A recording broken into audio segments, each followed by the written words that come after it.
Good morning, student. Today I am discuss a very important topic, conservation of momentum.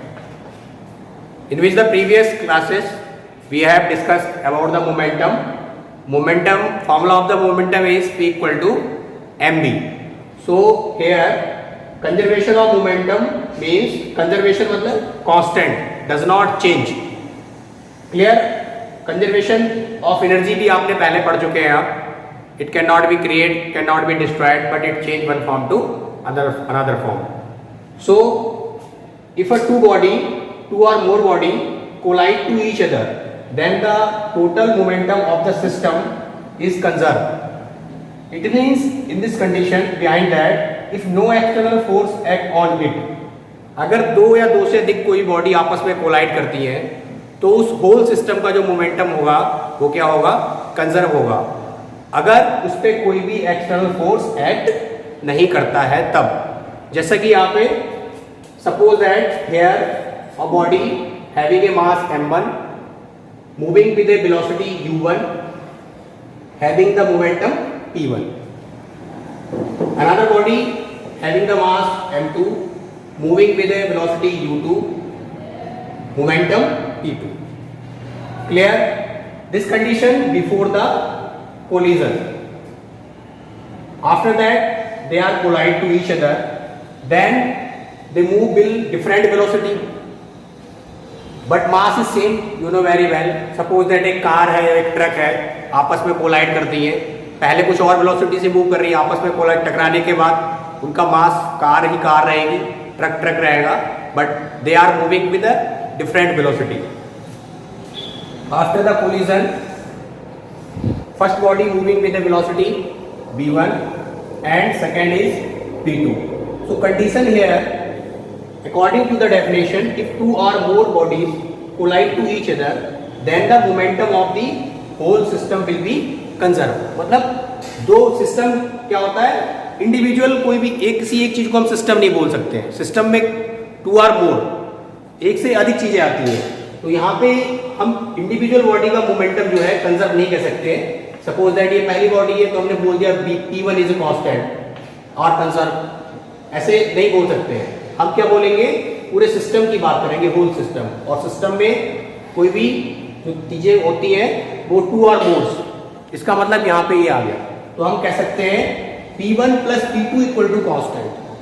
Not a p1 is constant या conserve, दोनों का meaning same है, और p2 is constant.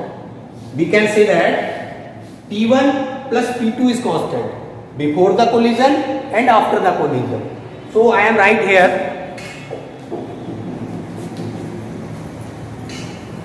You know very well, formula of the momentum is the product of mass and velocity. So we have take before the collision here, first body having the mass m1 and velocity u1, then p2 की जगह क्या लिखेंगे हम, mass m2, velocity u2. Clear?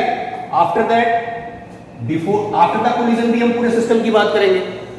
तो than equal to क्या होगा, m1 d1.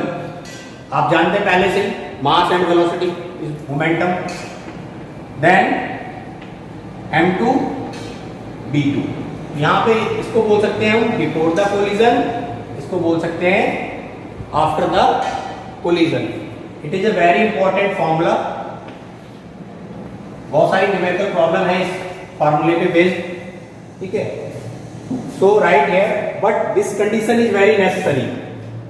ये जो यहाँ पे बताया गया है, if no external force act on the system, ये तभी कंडीशन वैलिड होगी कंजर्वेशन ऑफ मोमेंटम की, जब कोई भी सिस्टम पे कोई भी एक्सटर्नल फोर्स ना लग रहा हो. ऐसी कई सारी हमारी नेचुरल फिनोमिनास हैं, फिजिक्स से रिलेटेड, केमिस्ट्री से रिलेटेड, कई सारी ऐसी हैं जिसमें हमारा मोमेंटम कंजर्व कहीं पे होता है, कहीं पे नहीं होता है, क्योंकि हर जगह एक्सटर्नल फोर्स ये वाली कंडीशन वैलिड नहीं होती है. तो हमें सबसे पहले इसको जरूर ध्यान में रखना है. एफ सफिक्स में मैंने लिखा हुआ है एफ एक्सटर्नल.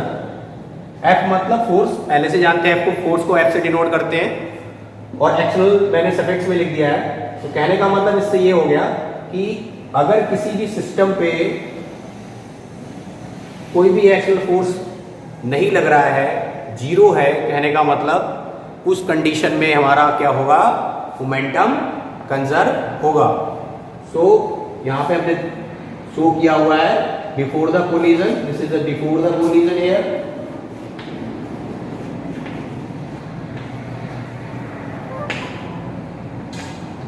और ये है आपका आफ्टर द कोलिजन। ठीक है, thank you very much. So keep the watching next video for numerical problem related to this formula.